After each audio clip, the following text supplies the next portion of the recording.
नमस्कार दोस्तों, एक पीएम इंडिया में आपका स्वागत है। हरियाणा में विधानसभा चुनाव के लिए प्रचार अभियान जोरों पर है। आज हम बात करेंगे सोनीपत जिले की 6 विधानसभा सीटों की। ये जीटी रोड पर दिल्ली से निकलने के बाद हरियाणा का पहला जिला है। इसे पूर्व मुख्यमंत्री और कांग्रेस नेता भूपेंद्र सिंह हुड्डा का गढ़ माना जाता है। 2019 के विधानसभा चुनाव में जिले की 6 में से 4 सीटें कांग्रेस ने जीती थी।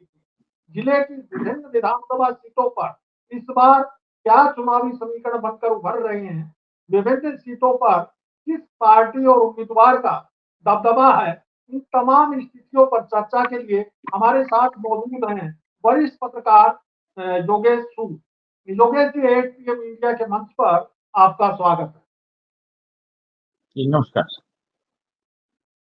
सबसे पहले तो आप ये बताइए कि सोनीपत विधानसभा सीट पर क्या समीकरण बन रहे हैं।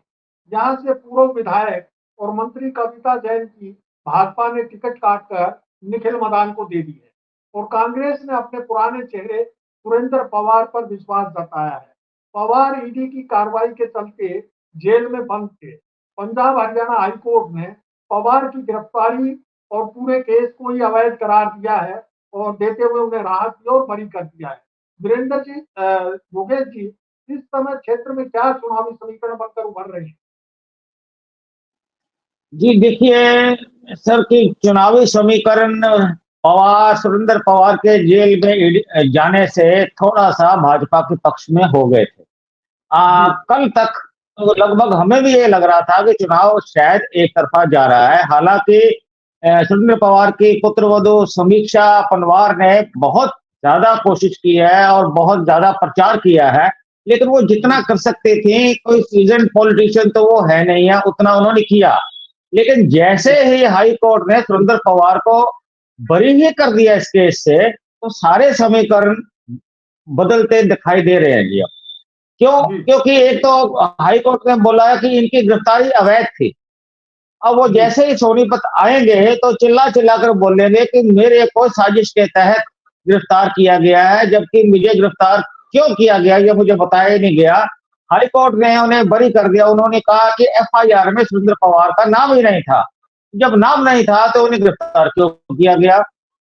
और अब ये सारी चीजें दोबारा से जो 9 दिन बचे हुए हैं, इसमें से घमासान युद्ध होने की आशंका है सोनीपत में, और ये कांटे की टक्कर बनती हुई नजर आ रही है सोनीपत में। और थोड़ा सा ये भी है, निखिल मदान के लिए थोड़ी दिक्कत ये है कि जो कविता जैन, राजीव जैन की टिकट काटी गई है और उसके साथ ही कदावर नेता ललित बत्रा की टिकट भी काटी गई है, वो इनके पक्ष में कार्य नहीं कर रहे हैं, भाजपा के पक्ष में नहीं कर रहे हैं। एक आध और भी भाजपा नेता नाराज है क्योंकि जो कि टिकट के दावेदार थे। तो ये तमाम मुश्किलें भाजपा कैंडिडेट के लिए यहाँ सोनीपत में आने वाली। जी, इसका मतलब ये हुआ कि जो पवार वाला मामला है ईडी का, तो साबित हो गया एक बार फिर कि ईडी जो है वो केंद्र के इशारे पर या व्यक्ति विशेष के इशारे पर काम करती है और नाजायज रूप से विरोधियों को फंसाने का काम करती है। जिस राज्य में चुनाव है, खास तौर पर उस राज्य में कार्रवाई करती है। ये एक बार फिर खुल करके सामने आ गया है कोर्ट के निर्णय से, और इसका प्रभाव जो है वो सोनीपत विधानसभा सीट पर पड़ेगा। निखिल मदान के हक में कौन सी चीज आती है? जी मैं समझा नहीं जी। निखिल मदान की हक में कौन सी चीज मानते हैं आप, जिससे उसको लोग प्रभावित हों या लोग उसके साथ लगे? जी जी जी जी जी जी देखिए ऐसा है, निखिल मदान की खुद की छवि बहुत अच्छी है और 3.5 साल से सोनीपत के मेयर है। और हर एक गली मोहल्ले में वो खुद जाते रहे हैं और अच्छे व्यक्तित्व के मालिक है और यंग लड़का है निखिल मदान। और उसकी छवि के बारे में अगर बात करें तो छवि उसकी बेहद बढ़िया है और लोग उनसे नाराज नहीं है, कतई नाराज नहीं है। लेकिन जहां बात आती राजनीति की, तो राजनीति तो दोनों भाजपा और कांग्रेस में चल रही है, और भाजपा की जो राजनीति है उसका निखिल मदान को सुरेंद्र पवार के जेल जाने से नुकसान हुआ है वापस छूटने से। अगर अगर सुरेंद्र पवार को ईडी ना पकड़ती तो ये चुनाव शायद भाजपा ले जाती आराम से, क्योंकि लोकसभा चुनावों में भाजपा ने 35 से 36 हजार लीड यहाँ पे अभी कुछ समय पहले ही ली थी सोनीपत शहर से। जी। लेकिन सारा मामला अब खटाई में पड़ता हुआ दिखाई दे रहा है, क्योंकि जैसे ही कोर्ट ने ये आदेश दिए है ना जी, ये एक कांग्रेस के लिए नवजीवन आप समझिए मिल गया है उससे। तो सोनीपत सुरेंद्र हाँ। पवार का आपको अपर हैंड दिखाई दे रहा है इस वक्त सोनीपत में? अभी मैं ये नहीं कहूंगा, अभी ये जरूर कहूंगा कि जो चुनाव भाजपा के पक्ष में जाता दिखाई दे रहा था, वो बराबर में आ खड़ा, अब वो ना एक तरह इधर से ना मुकाबले उधर, में आ बराबर बिल्कुल बराबर आ गए। जी। सोनीपत जिले की जीटी रोड के साथ लगती दूसरी महत्वपूर्ण सीट है राय। यहाँ से 2019 में पहली बार भाजपा के मोहनलाल भड़ोली ने जीत हासिल की थी। यहाँ से बीजेपी ने पूर्व मंत्री कृष्णा गहलोत तथा कांग्रेस ने जय भगवान आंतिल को चुनाव मैदान में उतारा। इस बार क्षेत्र की क्या समीकरण रहेंगे, क्या बन रहे हैं? जी, ऐसा सर, राय जय भगवान अंतिल जी है जी। हाँ, कांग्रेस ने यहाँ से भी वहां अपने पूर्व विधायक जय दैया की टिकट काट दी, और जी उन्हें लास्ट मोमेंट पे जय भगवान अंतिल को टिकट दे दी गई। ठीक जी है, और उनका भी वैसे भी देखा जाए, जय दैया काफी उम्र दराज हो चुके हैं, और जय भगवान अंतिल पिछले 3 साल से कार्य कर रहे हैं जिले में, सॉरी जी राई हल्के में कार्य कर रहे हैं, जैसे कि बच्चों के लिए बसें चला रहे हैं, लोगों के लिए ट्रॉली ट्रैक्टर, पानी की व्यवस्था, हर चीज की वो उनको मुहैया करवा रहे हैं, ग्रामीणों को गांव गांव जाके वो करवाते हैं। और अब आई है मतलब भाजपा ने टिकट ली है श्रीमती कृष्णा गहलावत को। श्रीमती कृष्णा गहलावत जाहिरा तौर पे है कि 5 साल बाद ही मुकाबले में आई है दोबारा से, और देखा जाए तो 5 साल तो कृष्णा गहलावत हल्के में आई नहीं। अब जी भाजपा ने टिकट दे दिया है, और आपको ये तो जग जाहिर है जी कि श्रीमती कृष्णा गहलावत एक बहुत ही पैसे वाली महिला है। और जी मैं आपको बता दूं कि यहाँ राय चुनाव क्षेत्र में इस वक्त बेहिसाब पानी की तरह पैसा बहाया जा रहा है, और हालांकि आज की तारीख में जय भगवान अंतिल खबरों में कहीं ज्यादा दिखाई नहीं दे रहे, लेकिन फिर यहाँ भी वो चुप जो करके विधायक है जयतीर्थ दहिया, वो कांग्रेस छोड़ गए हैं। इसका क्या असर पड़ेगा? उन्होंने भूपेंद्र सिंह हुड्डा पर धोखा देने का भी आरोप लगाया है। जी जरूर लगाया, तो भूपेंद्र सिंह हुड्डा, भूपेंद्र हुड्डा दोनों पे आरोप लगाया है कि पैसे के लेन देन के चलते ये टिकट उनकी टिकट काटी गई है। खैर, ये तो मैं नहीं मानता कि पैसे के लेन देन के चलते ये टिकट दी गई है, क्योंकि जय भगवान अंतल की परिस्थिति ऐसी नहीं है कि वो करोड़ों रुपए टिकट लेने के लिए दे सकेंगे। जी लेकिन बात यह है कि उन्होंने एक बात जरूर कही है जो उन्हें शक के दायरे में खड़ा करता है। वो क्या है कि जी उन्होंने अपील की है कि उनके समर्थक कांग्रेस को वोट ना दे, जी और थोड़े से अपशब्द उन्होंने सोनीपत में सुरेंद्र पवार की पुत्रवधू समीक्षा पवार के बारे में भी कहे हैं, जो उनको शोभा नहीं देता था। तो ये जी चीजें उन जैसे बुद्धिजीवी पेशे से वकील है, ये चीजें उन्हें शोभा नहीं देती थी कि वो ऐसे कुछ शब्द कहे कि किसी की जाति या धर्म पे वो कुछ कटाक्ष करे। खैर, फिलहाल जी तो ये कर रहा हूँ कि हम यही कह सकते हैं कि जय भगवान अंतल अपना प्रचार पूरे जोर शोर से कर रहे हैं, और जी उधर तक जैसे अभी योगी जी आए थे पीछे 2 दिन पहले, यहाँ पे राई हल्के में उनकी रैली थी आदित्यनाथ योगी की। तो अब पैसा बाहुबल से कब तक लड़ पाएंगे जय भगवान अंतिल, ये तो शायद समय बताएगा, क्योंकि अभी तक बड़ी हैरानगी की बात है, ना तो दीपेंद्र हुड्डा ना भूपेंद्र हुड्डा हल्के में अपने कैंडिडेट के पक्ष में जिन्होंने उन्हें टिकट दी थी प्रचार करने नहीं पहुंचे। ये भी एक सवाल खड़ा करता है कि वो क्यों नहीं कि कांग्रेस का नेता अपने कैंडिडेट के पक्ष में अब तक राय क्षेत्र में पहुंचा है। जी इसका मतलब ये है कि अभी कांग्रेस कैंडिडेट जो है बहुत ज्यादा आगे नहीं दिख रहा है भारतीय जनता पार्टी की कृष्णा गहलोत से। जी नहीं, ऐसा है कि शायद मुझे लगता है कहीं ना कहीं वो अकेले पड़ गए। क्योंकि जी हालांकि सिर्फ 40-45 साल की उम्र है उनकी और बहुत अच्छा कार्य किया उन्होंने पिछले 3-4 साल से यहाँ पे अपने उनकी कुछ जमीनें वगैरह थी सारी बेच के ये और अपना यहाँ पे जय जी ने तैया के कांग्रेस छोड़ने के लिए का क्या क्या रणनीति मानते हैं आप इसे? छोड़नी देखिए होती सर तो बिना टिकट सबूत के तो कुछ कहे। टिकट करके ही छोड़ देते। ये कल कैसे उनको लगा कि आज छोड़ देनी चाहिए? ये मैंने कहा ना ये चीजें उन्हें शक के दायरे में खड़ा करती है कि उन्हें अगर छोड़नी थी तो उसी दिन छोड़ते। हाँ, अब जो छोड़ा गया है वो ये चुनाव मैदान में भी आ सकते थे। हाँ ये इतने दिन वेट क्यों हाँ कर लिया? हाँ जी ये चीजें जरूर उन्हें मैं बार बार कह रहा हूँ सर कि शक के दायरे में खड़ा करती हैं कि उन्होंने अब फिलहाल क्यों छोड़ा और ये जी प्रेस कॉन्फ्रेंस करके ये बयान क्यों दिया कि मैं अपने समर्थकों को यो कह रहा हूँ कि कांग्रेस को वोट ना दे। इस चीज का क्या मतलब हुआ? छोड़नी थी जी आराम से बैठ के लाइन भेज देके छोड़ दी कांग्रेस। और फिर जी भूपिंदर सिंह हुड्डा पे जो आरोप लगाया उन्होंने कि पैसे दे के टिकट ली है। सर जय भगवान अंत के पास पैसा है कहाँ जो वो देगा टिकट के लिए? चलिए। तो ये चीजें अब हाँ बात करते मैं हैं। हाँ, अब बात करते हैं गन्नौर विधानसभा क्षेत्र की। ये क्षेत्र जी अस्तित्व में आने के बाद से 3 बार चुनाव हुआ है, जिसमें से 2 बार कांग्रेस और 1 बार बीजेपी जीती है। कांग्रेस ने एक बार फिर कुलदीप शर्मा पर विश्वास जताया है, तो बीजेपी ने देवेंद्र शर्मा को चुनाव मैदान में उतारा है। वहीं बीजेपी से बागी होकर चुनाव मैदान में उतरे देवेंद्र कादियान और राष्ट्रीय पार्टियों के उम्मीदवारों को कड़ी चुनौती दे रहे हैं। देवेंद्र कादियान, विजेंद्र जी, ये योगेश जी, क्या लगता है कि कांग्रेस एक बार फिर अपनी सीट बचा पाएगी? जी मैं बता दूं सर आपको कि मैं पिछले 3 दिन से गन्नौर हल्के में ही दौरा कर रहा था जी और मैंने कोई 10-12 गांव कवर करे हैं। जी तो वहां पे स्थिति बदल चुकी है टोटल।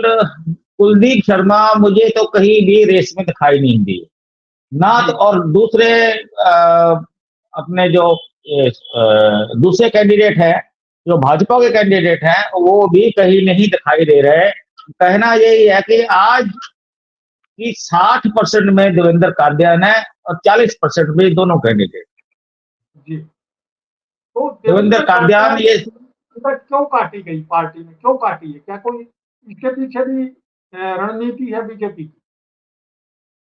देखिए ऐसा है कि बीजेपी की रणनीति तो मैं नहीं समझता। लोग वहां चर्चा ये कर रहे हैं कि अगर देवेंद्र कादियान बीजेपी के टिकट पे चुनाव लड़ते तो वो हार जाते हम्म, अच्छा, जीत क्योंकि नहीं सकते। यहाँ पे हाँ जाट बहुल्य क्षेत्र है। जाट बहुल्य और बाहुल्य किसान आंदोलन का केंद्र किसान रहा आंदोलन है। का बहुत बहुत फर्क पड़ा हाँ है वहां पे।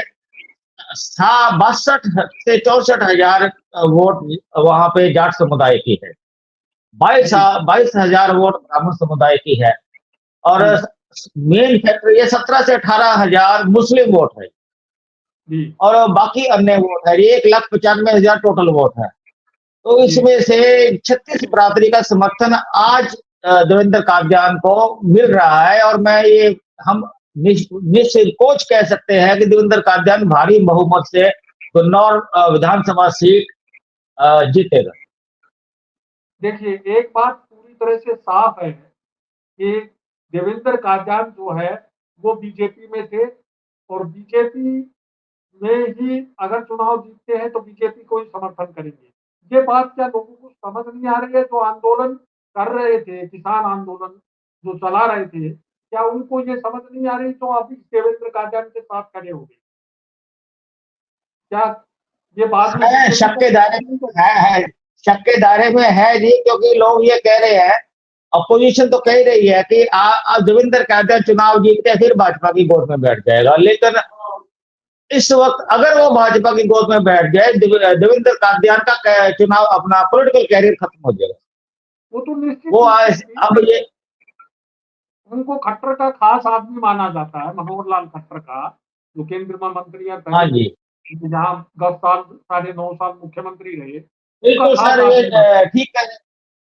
हाँ जी शक के दायरे में है लोगों के मन में और आरोप लगा रहे हैं अपना राजनीतिक विरोधी। लेकिन वो कह रहे हैं कि जो जनता डिसाइड करेगी उसका जवाब है कि मैं उस तरफ जाऊंगा।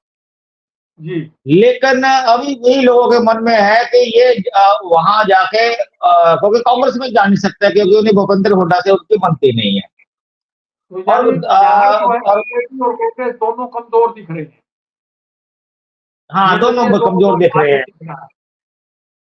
हाँ, दिवंगत निर्दलीय आगे जमात दिख रहा है आज। दोनों राष्ट्रीय आज की पार्टियों तारीख में के तो आगे। उम्मीदवारों से आगे दिखाई दे रहे हैं। आज के दिन, कल को जी परिस्थितियां सर। बदल सकती हैं, लेकिन आज के दिन अब बदल ठीक। बदल सकती है, जैसे जैसे अभी 9 दिन है, 9 दिन में कुछ भी हो सकता है। अब बात करते हैं खरखोदा विधानसभा क्षेत्र की। इस क्षेत्र से कांग्रेस ने जयवीर वाल्मीकि को चौथी बार चुनाव मैदान में उतारा है। वहीं बीजेपी ने पवन खरखोदा को मैदान में उतारा है। क्या इस बार कांग्रेस अपने गढ़ को बचा पाएगी? देखिए, पिछली बार पवन खरखोदा बहुत कम वोटों से हारे थे। जी और जयवीर बाल्मीकि 700 750 या कुछ 1200 के हिसाब से आसपास वोटों से जीते थे। तो जी यहाँ भी अब लेकिन जो सीन है अब बदल चुका है। पवन खरखोदा पीछे जेजेपी में चले गए थे, अब जेजेपी से बीजेपी में आ गए हैं।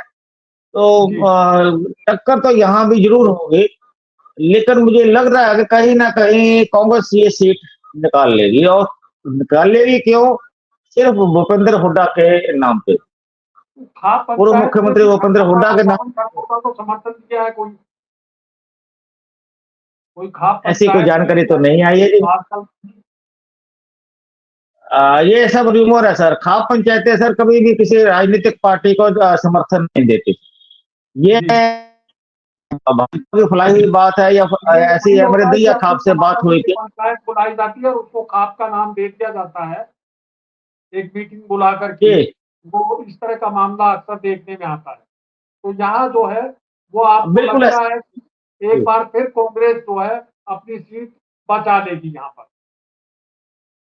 हम बचा सकते हैं अपनी सीट और उसको बचाने भी चाहिए यहाँ से, क्योंकि काफी गढ़ है भूपेंद्र हुड्डा का और दीपेंद्र हुड्डा ने काफी मेहनत कर रखी है। जी खरखोदा में के लोगों में क्या लग रहा है कि जो खरखोदा आईएमटी बन रहा है उसके पीछे किसका हाथ मानते हैं, किसकी देन है? वो हुड्डा की देन है या बीजेपी की देन है? खरखोदा आईएमटी को लेकर देखिए के। जो देखिए जो विकास कार्य शुरू हुए थे खरगोदा में, वो कहीं ना कहीं कांग्रेस सरकार ने करवाए थे, जी जिसका श्रेय आज बीजेपी ले रही है कि हमने किया। आईएमटी जितने भी बड़े प्रोजेक्ट थे वो कहीं ना जी कहीं हुड्डा कांग्रेस राज में हुड्डा के वक्त में शुरू हुए हैं, जिसकी आईएमटी का परिपाटी निर्माण पूर्ण उसी रूप समय शुरू हुआ था ना, मंजूर भी उसी समय हो गई हाँ थी। जी, हाँ हाँ, उसी समय शुरू हुआ तो था। श्रेय हाँ, उसी को ये मारुति जो कांग्रेस कांग्रेस को श्रेय मिलता है इस बात का। हाँ, कांग्रेस को श्रेय मिलता है जी। और अगर आपको मारुति यहाँ पे आई है तो मारुति की बात भी बहुत पहले से चल रही थी जी। जी उसको आज ये श्रेय ले सकते हैं कि हाँ हम ले आए मारुति को, लेकिन सर ऐसी नहीं। देखिए ये तो मारुति आगे कंपनी बढ़ के रहा यहाँ है तो आने की मारुति बात भी। भी आएगी और एरोप्लेन बनाने वाली कंपनियां भी आ सकती हैं, वो कोई बात नहीं है। अरे आगे बढ़ते आएंगे हैं। जी, बिल्कुल आएंगे जी। तो आगे बढ़ते हैं। बड़ौदा विधानसभा क्षेत्र को भी हुड्डा का गढ़ माना जाता है। कांग्रेस ने पूर्व विधायक जी कृष्ण हुड्डा के निधन के बाद हुए उपचुनाव में इंदुराज नरवाल को यहाँ से चुनाव मैदान में उतारा था और वो जीत गए। इस बार फिर कांग्रेस ने इंदुराज नरवाल पर दाव लगाया है। क्षेत्र में हवा का रुख किस तरफ दिख रहा है? देखिए सर, वहां पे कांग्रेस का बागी कैंडिडेट कपूर जी नरवाल मैदान में उतर चुका है निर्दलीय। जी और भाजपा ने टिकट दी है प्रदीप सांगवान को। और जी उधर श्री कृष्ण हुड्डा का सुपुत्र जीता हुड्डा, वो भी कांग्रेस के विरोध में चल रहा है जी। जी अगर समीकरण ये है कि अगर सर कपूर नरवाल 15 से 20 हजार वोट ले जाते हैं जी तो कहीं ना कहीं मुश्किलें खड़ी करेंगे जरूर इंदुराज नरवाल के लिए। रोहतक के साथ लगती ये गोहाना तो बात कर रहे विधानसभा थे। सीट पर इस बार भाजपा ने पूर्व सांसद डॉक्टर अरविंद शर्मा को मैदान में उतारा है, जबकि कांग्रेस ने एक बार फिर जगबीर सिंह मलिक पर भरोसा जताया है। क्या अरविंद शर्मा हुड्डा के गढ़ में सेंध लगा पाए? मुश्किल लग रहा है कि अरविंद शर्मा चाहे कितने भी सीजन्ड पॉलिटिशियन क्यों ना हो, लेकिन जी फिलहाल उनका विरोध बीजेपी के अपने लोग ही कर रहे हैं। और जी जब से वो गोहाना आए हैं तब से उनका भरपूर विरोध हो रहा है, और जी जो कि कार्यकर्ता लेवल का विरोध है। तो बड़े नेता चाहे नहीं आए, और शायद इसीलिए मोदी जी कल वहां पे अरविंद गोहाना में रैली कर रहे हैं। और प्रधानमंत्री के आने के बाद क्या समीकरण रहते हैं ये तो वक्त बताएगा, लेकिन फिलहाल जगबीर मलिक अ, आगे आगे जा रहे हैं गोहाना। तो अरविंद शर्मा के पक्ष में माहौल हो सकता है क्या मोदी की रैली के बाद? अगर अगर मोदी का जादू चल गया तो पक्ष में हो सकता है, मोदी अदरवाइज का तो जादू तो जगबीर उतार मलिक पे है, सीट निकाल मोदी के लेंगे। जादू की बात मत कीजिए, मोदी का जादू पूरे देश में उतार पे है अब, क्योंकि मोदी ही है जो अग्निवीर लेके आया, ठीक है। हाँ जी, मोदी ही जी है बिल्कुल जी। जिन्होंने जो कर्मचारियों की पुरानी पेंशन स्कीम ओपीएस लागू करने से टाल रहे हैं, नई पेंशन स्कीम पे एक और नई पेंशन स्कीम ले आए। तो मुझे नहीं लगता कि मोदी का जादू वो बरकरार है हरियाणा में, ऐसा नहीं है।